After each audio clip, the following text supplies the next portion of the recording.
an anthology of readings of Almighty God's words.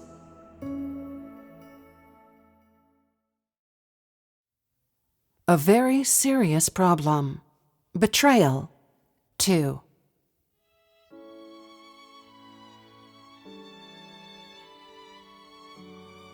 Man's nature is quite different from my essence, for man's corrupt nature originates entirely from Satan. Man's nature has been processed and corrupted by Satan. That is, man lives under the influence of its evil and ugliness. Man does not grow in a world of truth or a holy environment, and still less does man live in the light. Therefore, it is not possible for anyone to possess truth within their nature from the moment of birth. And less can anyone be born with an essence that fears and obeys God. On the contrary, people are possessed of a nature that resists God, disobeys God, and has no love for the truth. This nature is the problem I want to discuss.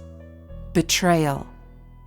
Betrayal is the source of each person's resistance to God. This is a problem that exists only in man and not in me. Some will ask, since all men live in the world just as Christ does, why is it that all men have natures that betray God, yet Christ does not? This is a problem that must be explained clearly to you.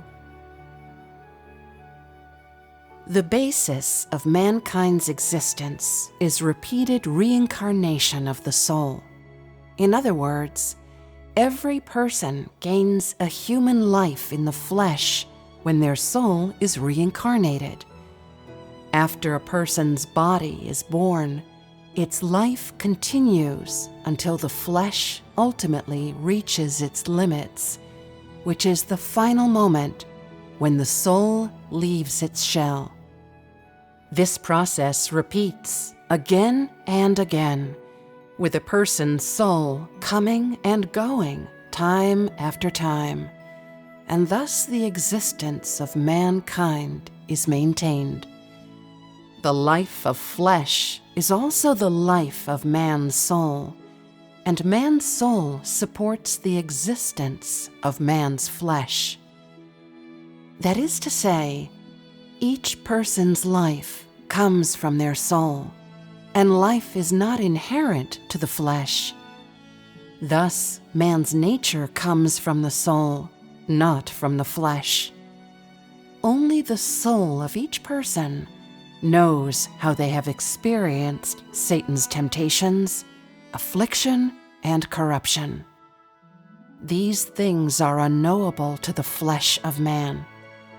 Therefore, mankind unwittingly becomes ever darker, ever filthier, and ever more evil, while the distance between man and myself grows ever greater, and life becomes ever darker for mankind.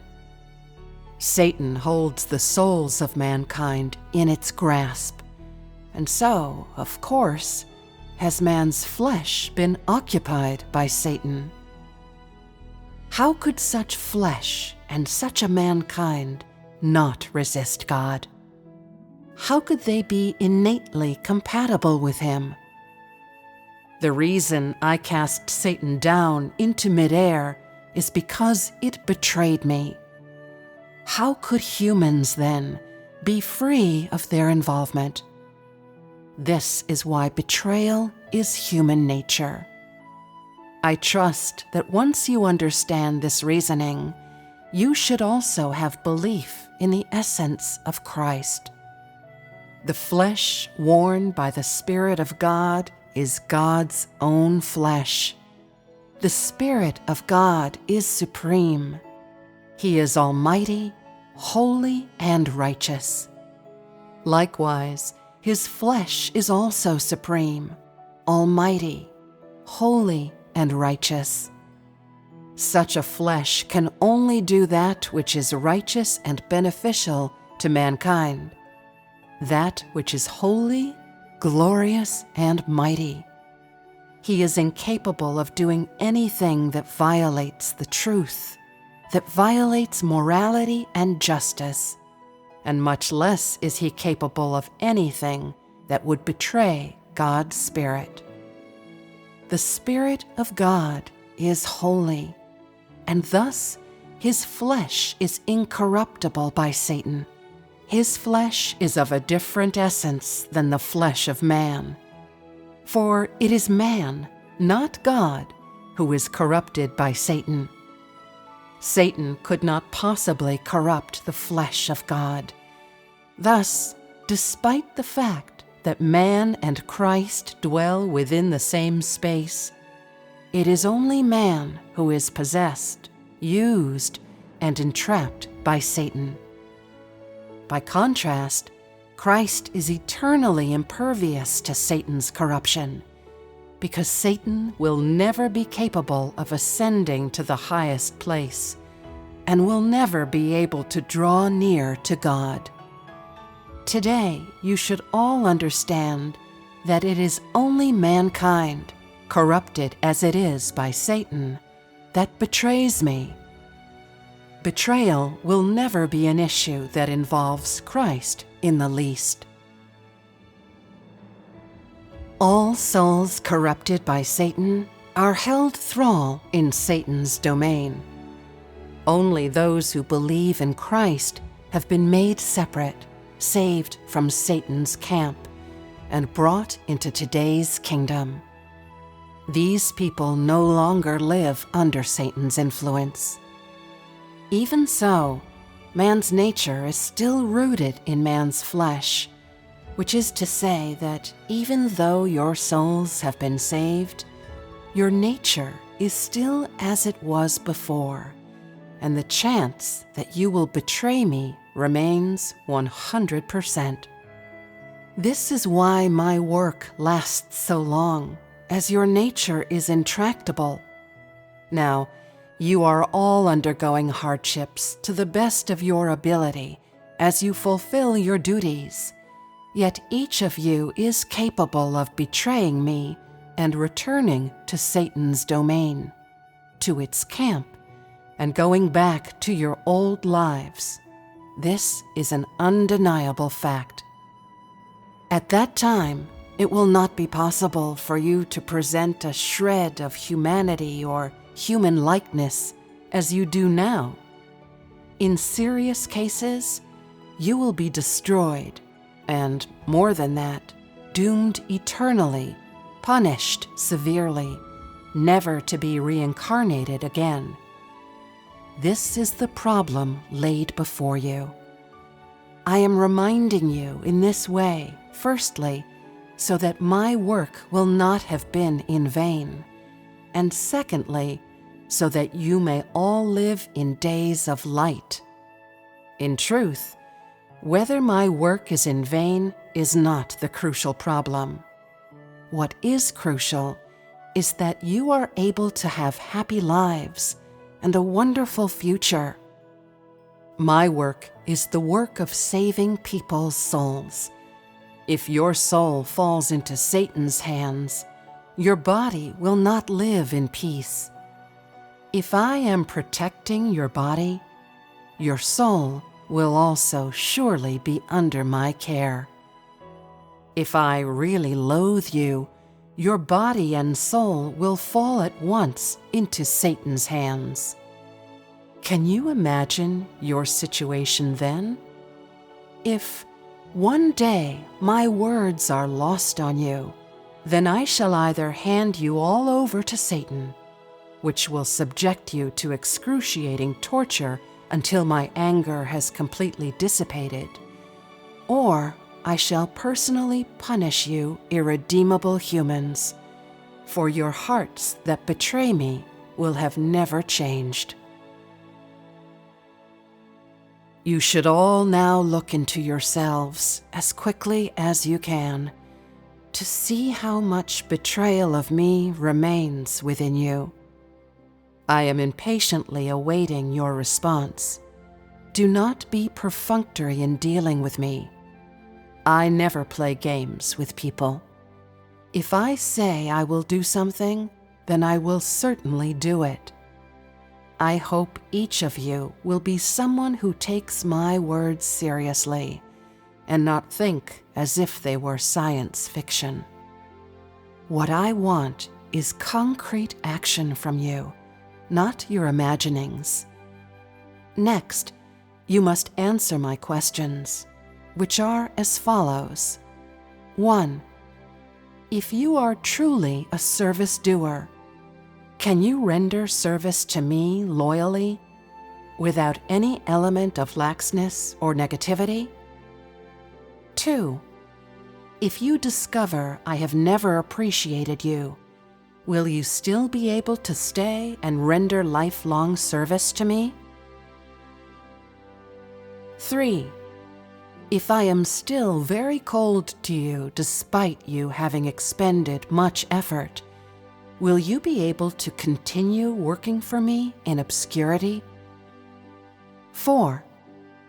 If, after you have made expenditures for me, I do not satisfy your petty demands, will you become disheartened and disappointed with me, or even become furious and shout abuse? 5. If you have always been very loyal, with much love for me, yet you suffer the torment of illness, poverty, and the abandonment of your friends and relatives, or if you endure any other misfortunes in life, will your loyalty and love for me still continue? 6. If none of what you have imagined in your heart matches what I have done, how will you walk your future path? 7. If you do not receive any of the things you hoped to receive, can you continue to be my follower? 8. If you have never understood the purpose and significance of my work, can you be an obedient person who does not arbitrarily make judgments and draw conclusions? 9. Can you treasure all the words I have said and all the work I have done while I have been together with mankind? 10. Are you able to be my loyal follower, willing to endure a lifetime of suffering for me, though you do not receive anything? 11. For my sake, are you able to forego considering, planning, or preparing for your future path of survival? These questions represent my final requirements of you, and I hope all of you can give me answers. If you have fulfilled one or two things these questions ask of you, then you must continue to strive. If you cannot accomplish a single one of these requirements, you are surely the type of person that will be cast into hell. To such people, I need not say anything more, for they are surely not people who can accord with me. How could I keep someone in my home who could betray me under any circumstance? As for those who could still betray me in most circumstances, I will observe their performance before making other arrangements. However, all who are capable of betraying me, no matter under what conditions, I will never forget. I will remember them in my heart and await the opportunity to repay their evil deeds. The requirements I have raised are all problems you must examine in yourselves. I hope all of you can consider them seriously and not deal with me perfunctorily. In the near future, I will check the answers you have given me against my requirements. By that time, I will require nothing more from you and will not offer you more earnest admonition. Instead, I shall exercise my authority. Those who should be kept will be kept. Those who should be rewarded will be rewarded. Those who should be given over to Satan will be given over to Satan. Those who should be punished severely will be punished severely. And those who should perish will be destroyed.